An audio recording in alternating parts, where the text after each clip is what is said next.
What's up, Ameer? What's up, man? A lot of stuff going on in the industry right now. It's crypto, man. I always said they should make a fucking movie about it.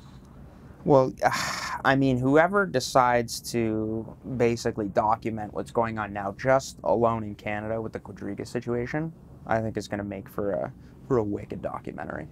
But what's your take about that? Well, I think a lot of things. Number one, I think, like yourself, I don't really like to, judge before all the information and the facts come out, right? Of course. And obviously, there's court proceedings that are unwinding at the moment. People are coming out of the woodwork and posting on social media, hey, I lost X, I lost Y, I lost Z. But it's moving forward, and we all know now that EY has been appointed the monitor to look after everything, hopefully figure out where everything is, if there is. And it's going to be a lengthy process. But at the end of the day, if it is proven that there is even a cold storage or cold storages, plural, and Gerald had all the keys, like... Well, if Gerald had all the keys, then, both you and I know that those won't be recovered. They won't be recovered. It's also not sizable enough or big enough, in my opinion, with the ETH holdings to warrant potentially what happened when the DAO occurred. Yeah. I don't think that would happen either. So... You would think an exchange would at least have a multi-sig. Like, say you and I started investing in Quadriga as investors, and we met the team. Or now, Gerald's a front-facing person. Now, right? when you say investors, in the company or buying cryptocurrency? In the company. Okay. Because they've raised money. A real investor. Right? People gave them money. Absolutely. My first question is, who's a custodian? Who's the fiduciary manager of the funds that I'm giving you? And what type of multi-signature wallets have we created to prevent something like what has happened today? So I think obviously the first who it falls on, the fiduciary portion, would be officers, directors of the company, right? And that wouldn't be the fucking CEO. Well, clearly. Maybe. I don't know. In a case like the way that Quadriga is structured, it almost seems like... Seems like it. It seems like that's the way it was. But for lack of an explanation as to why there was no multi-sig, number one, again, I don't know if we really know that yet, because we would have to determine, if there are any cold storages. But let's just say hot storage, for example. Traditionally, most reputable operators in the space right now are using multi-sig for hot wallets as well. I mean, you need to be able to account for every movement everywhere. Yeah, but this is the whole premise of why Bitcoin, one of the great things about Bitcoin smart contracts is multi-sig. Absolutely.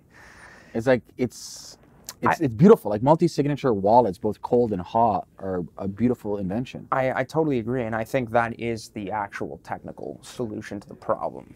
The fact that they didn't put in any multi-signature controls in place for either hot or cold, and I don't want to jump to conclusions because that may be the case. Yeah. But from what we've been able to gather online and from public documents, it seems like if he is the only one, then they were not effectively implementing any controls when the technology existed to prevent that from happening. So that, again, I guess would fall under fiduciary responsibilities aside from crypto, and it would be the responsibility of an officer of the company. We'll see how much that kind of plays into other shareholders. I don't think it does. But then again, based on the level of control that certain people may or may not have had in Quadriga or its associated companies, they may be liable as well. But it's a really unfortunate story. I mean, I remember that when Vault of Satoshi disappeared, there was literally nowhere else to go. And up pops Quadriga, and they had a payment platform. They partnered with somebody who was like the one stop in the beginning where you could really sort of get into They had first mover advantage, man. First mover advantage, yeah, absolutely. Way before Coinbase, way before CoinSquare, way before any exchanges, man. They were like number one. Yeah. Them and Mt. Gox. I think, capitalizing on what had previously happened in the Canadian landscape really set them up to be the number one. But, one of the signs that I kind of look back on is being somebody who used Quadriga from the beginning. It didn't really showcase any improvement in the tech or the UI. It seemed like it had always been the flavor that we've seen, albeit minor changes here, the addition of different trading pairs, etc., not too many. But it could have been a sign into what was really important amongst management at a company like that. So a lot of notable companies take a philosophy or a premise that constantly updating and improving, and not just for the sake of updating and improving, but it also has that added effect of showing your customer base or potential customers that you're actively working on it, right? And we all know from being in the crypto space that a lot of ways that the community would judge a project is just simply by looking at the commit history on a GitHub project. So I think there may be some signs that you could go back into history and piece together to understand potentially why Quadriga ends up in the state that it is.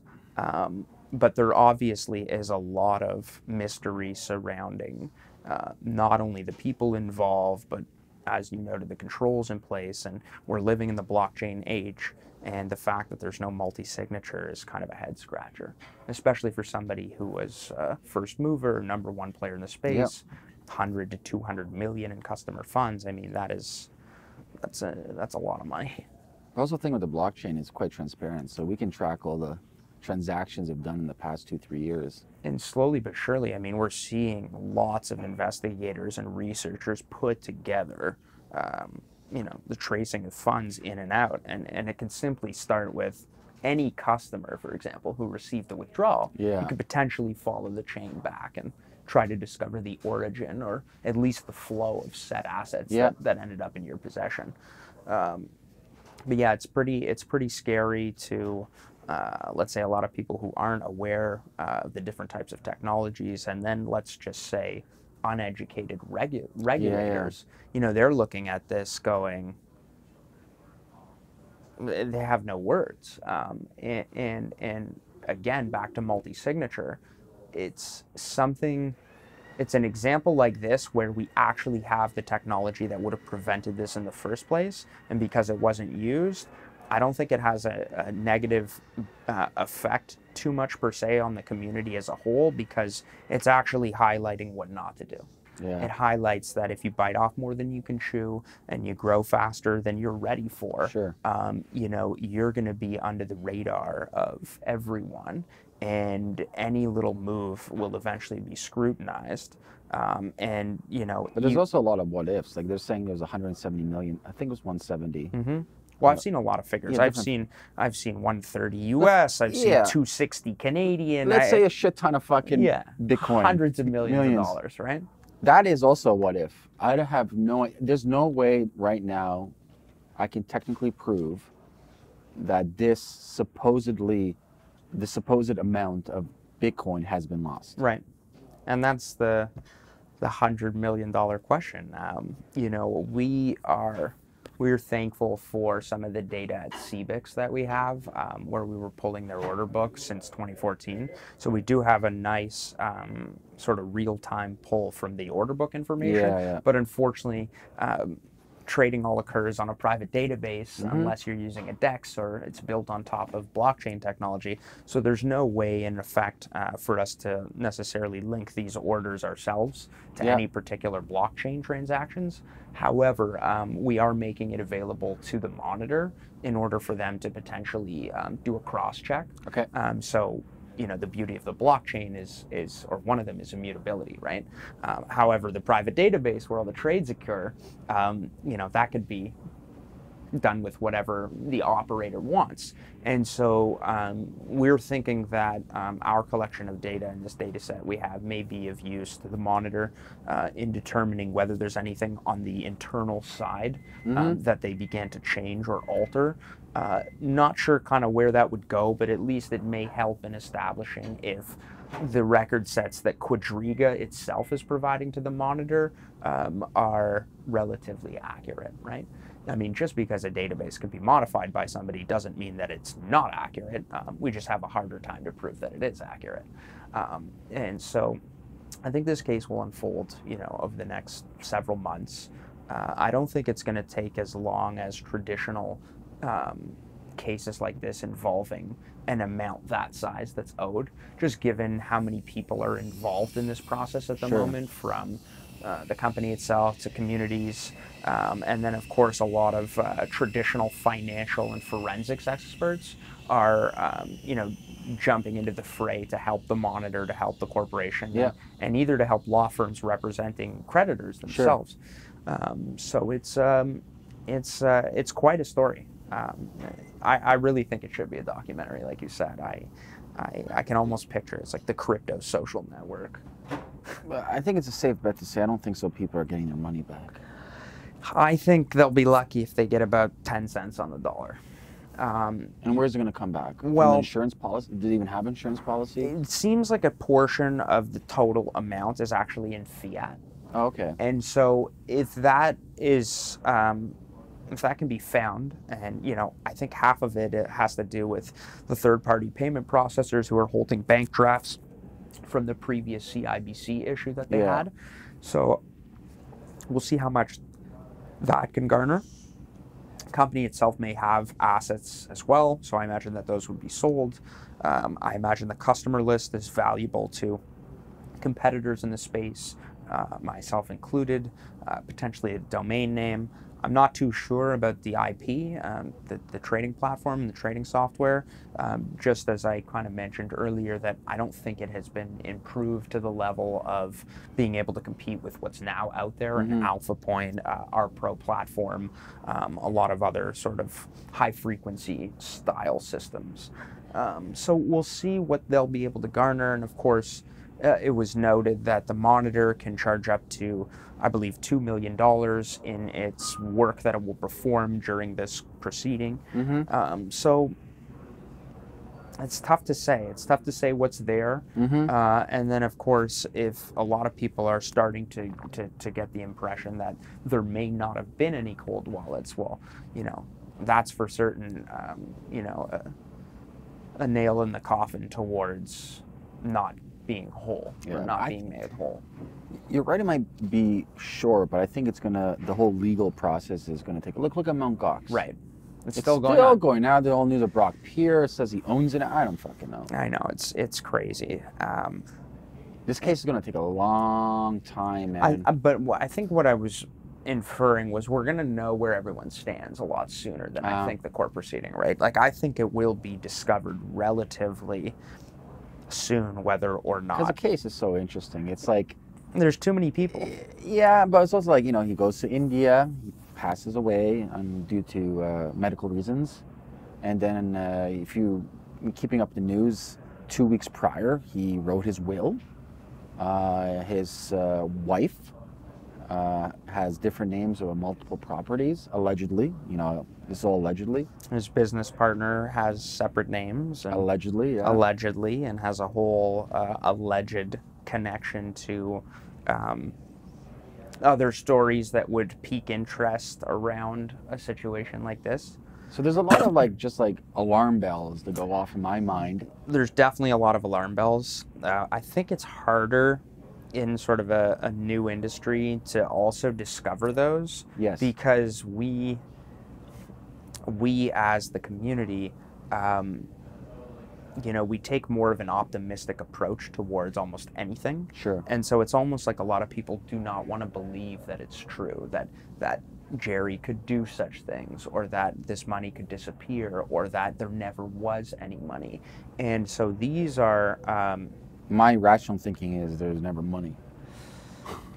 There's a lot of evidence so far that could certainly help facilitate that assumption, and I wouldn't even bet against that assumption as well, again, until most of the facts come out. But yeah, the red flags, in my opinion, have existed far before the last, 6 to 8 weeks. Sure. Starting with last fall, that banking issue, and then prior to that, they had a smart contract screw up and screwed them like 17 million. 17 million. So maybe that may have been a beginning catalyst. But then if you follow it back even further, there was a failed attempt at bringing the deal to capital markets and taking the company public. And I do remember, when that was being publicized. And then it's interesting to see now what the company's financial metrics were when they decided to potentially go down that path.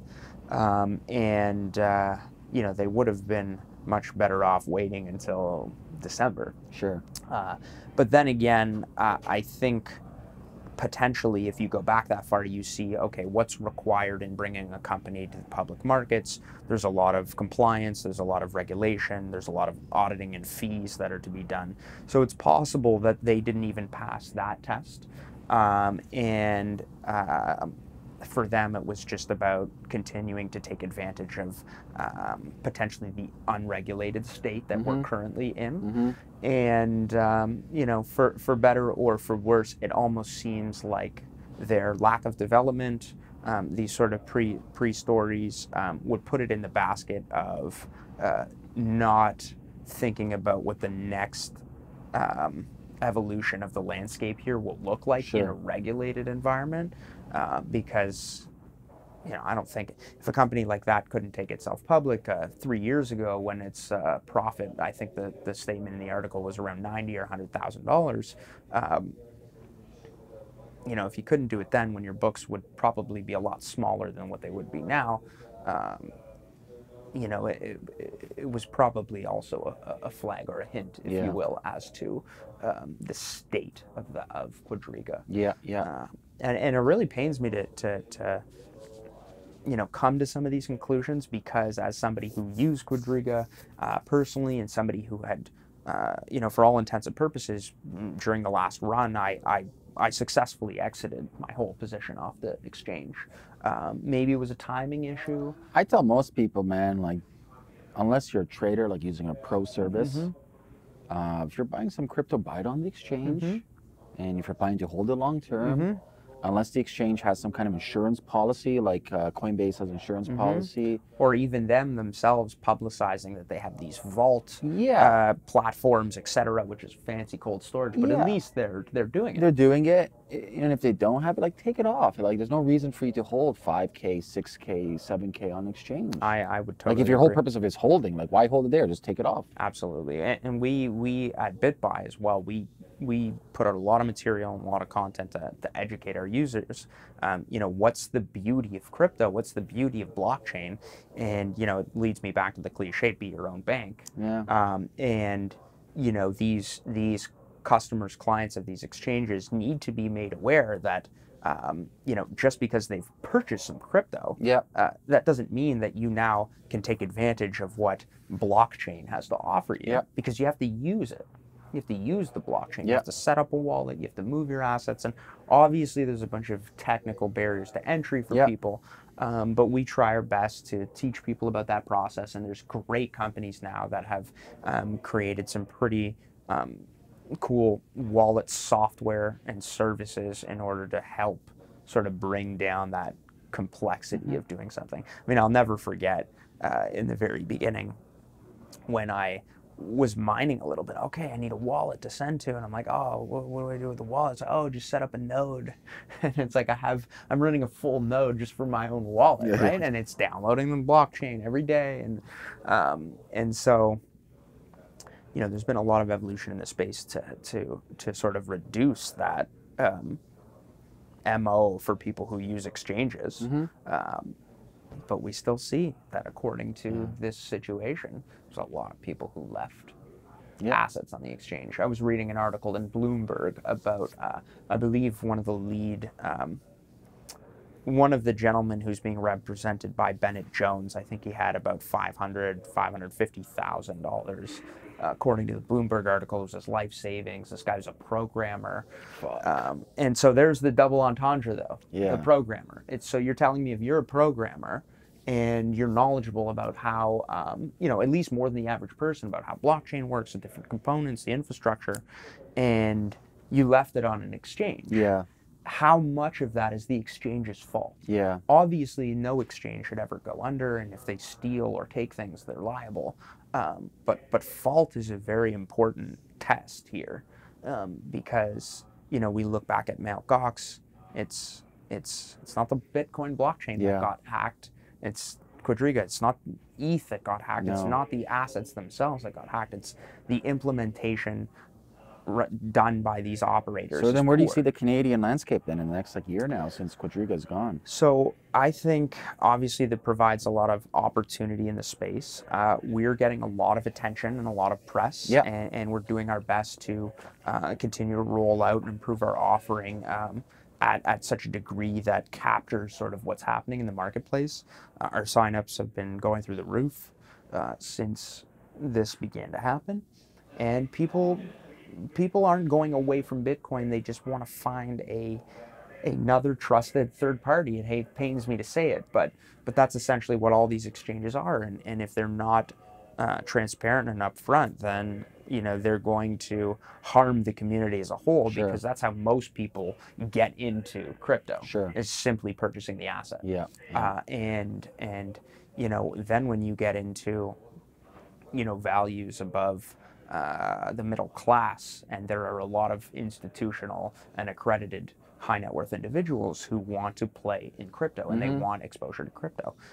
And if you're going to offer something to that market segment, then you better have, it's not even going to be a question as to whether you should have all of the controls, processes in place, because most of these people come from the traditional baskets of where we're trying to bring crypto into, and they expect that level of security, that level of transparency, because that's how they operate in traditional securities markets, or forex markets, and things like that.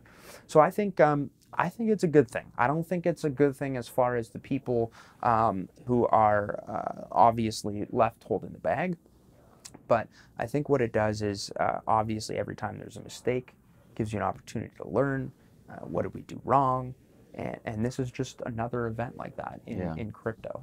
It's the Canadian Mt. Gox. And so I think specifically what that does is it kind of points the finger at the Canadian regulators and go, you guys have been taking a really long time since you drafted Bill C-31 in 2014 with 5 points and 0 guidance, while you left the industry in a state of limbo and forced certain business people to forge alliances and whatnot that were traditionally outside the norm. And now I think this may be that catalytic event that actually leads them to flick the switch. My biggest concern with North America, I do a lot, Blockgeeks does a lot of business in Asia. The Asian market is much more welcoming to crypto. And what I mean by crypto, I'm talking about all crypto tokens, platforms, derivative versions of tokens like ERC-721s, etc. North America needs to make a statement soon, because the OSC here will follow what the SEC does. We're partners. And it seems like they're on the verge of... Soon, I just saw the statement the other day, they need to make a very black and white law where it states, this is what we allow, A, B, C, D, this is what we don't. Great. Me as a company now, I know where I can operate. Simple as that. Right now it's complete gray. Total gray. But my worry is I don't want North American landscape to sandbox us, and then basically all the smart talent and companies will go over to Asia. And we're famous for doing that. Famous. I mean, you could just look at New York State, for example, with the bit license. Oh, right? fuck, bro. So draconian laws, man. Right. So now ask yourself, from an innovation standard, of course, how far is New York in crypto and blockchain? It's not very far. No. Compared to a lot of other jurisdictions where that imprimatur by the state. The United States can be interesting. It's not like Canada, because you have like the 3 levels of government. And so you have like federal, state, and municipal. And each of them right now have their own criteria and definitions of what a crypto is. And there's a big difference between me comparing say Bitcoin to some kind of like shitty fucking ERC-20 token. Massive difference. Totally. And so you can have like the SEC saying, Most oh, people no, don't understand that. No, they don't understand that. This is a commodity, right? Bitcoin. Think of it as gold, right? So you pay capital loss, capital gains. It's an asset. Cool. But then I might go places like in some municipality, like, no, it's not an asset. It's a currency. Well, what? How do I use it? What taxes am I paying? Like, who am I following? Am I following federal? Am I following municipal? Then I go to Japan. No, it's a currency. Well, I have business in Japan. How am I registering here and in Canada? Like, how am I doing? It's crazy. And then the tax agency comes out and goes, oh yeah, it's an asset, but it's not security. It's not security. It's like real estate. Yeah, it's like real estate. And it's like, okay, Really? make up your mind. Yeah. No, I think that that's nothing new with respect to government regulators. Yeah. I mean, they. That's why I kind of actually applaud the Canadian approach from the perspective of most people who are known in the industry in Canada have had active discussions and or sessions or letters sent back and forth with the regulators because they're genuinely asking, hey, we don't know anything about this. So I think that then boils down to who do you have working there? And I think in the bigger the bureaucracy, the worse you're going to get. And I think that's kind of why Canada has a little bit of a leg up, let's say at the federal level on that. But you know, the United States could be a totally different animal, and you see that some states have been rushing as fast as they can, but New York, California, BitLicense, etc. And you know, they really want to drop it into the basket of their traditional securities, commodities, forex, and currency jurisdictions, which makes perfect sense. And I don't really know why, let's say here in Canada too, even though they've been taking that proactive approach, why it's taken so long.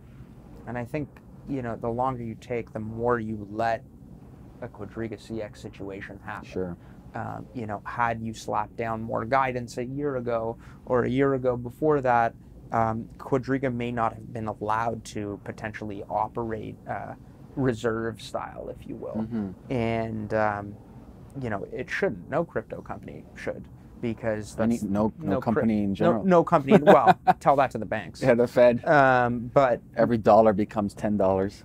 And you're still insured between 1 and 200,000. That's never mind that. But yeah, I think it just depends. You know, I mean, I heard rumblings from different management teams at the different big 5 banks, where some of them are still traditionally managed by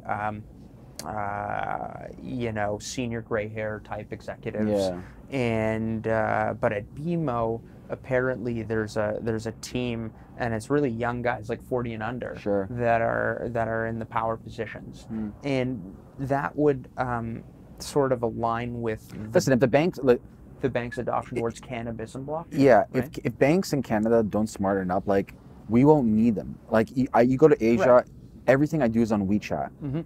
I go to Korea, Seoul, everything's on a mobile. They don't even, there's literally full mobile banks. I don't need to step foot in the bank. It's amazing. And everything's happening on mobile. It's faster, cheaper. I always say, what, you and I have a business. We go to BMO, CIBC, TD, whatever. Why the fuck do I have to pay to have an account there? I'm paying you so you can hold my money. Excuse me? To not just hold my money, but then to take my money and basically do whatever you want with it. This model's broken. And hope that we all don't come back to the bank at the same time and ask for it. Yeah, look, I think Amazon's making a play for virtual banks. Oh, really? Yeah. Well, you know, I really don't understand why none of the big banks, and not just in Canada, but anywhere around the world, literally announced to the world, we're redoing our bank infrastructure on blockchain, even if it was centralized. I don't know. Even if it was a centralized chain just for auditing purposes, that even amongst the regulators themselves, nobody can play any funny business. Like, because I think, you know, you obviously can't have everything you want. But I think the medium ground between them worried about losing to blockchain, but them also using blockchain is their saving grace. So cool. Yeah. Awesome, man. Interesting times. Any final words? Final words are not to sweat about Quadriga CX. There's a lot of great players in this space, including ourselves at BitBuy. So at BitBuy, we're going to be launching a pro platform, full exchange, advanced orders, and not only that, just basically on the security and transparency side, we do implement cold, warm, and hot wallet infrastructure. We do have multi-signature. We do have backups of the backups of the backups. And basically, that's just layman's for multiple off-site disaster recovery, which is a term I borrow from traditional web hosting. But basically, in the event that any particular person of control isn't available or something happens, there is always recourse for our customers to be able to be made whole and to prevent a situation like a Quadriga from happening at BitBuy. So bitbuy.ca. Cool, man. Always a pleasure, brother. Ameer, always a pleasure. Cheers, man. Yeah. All right. Cool.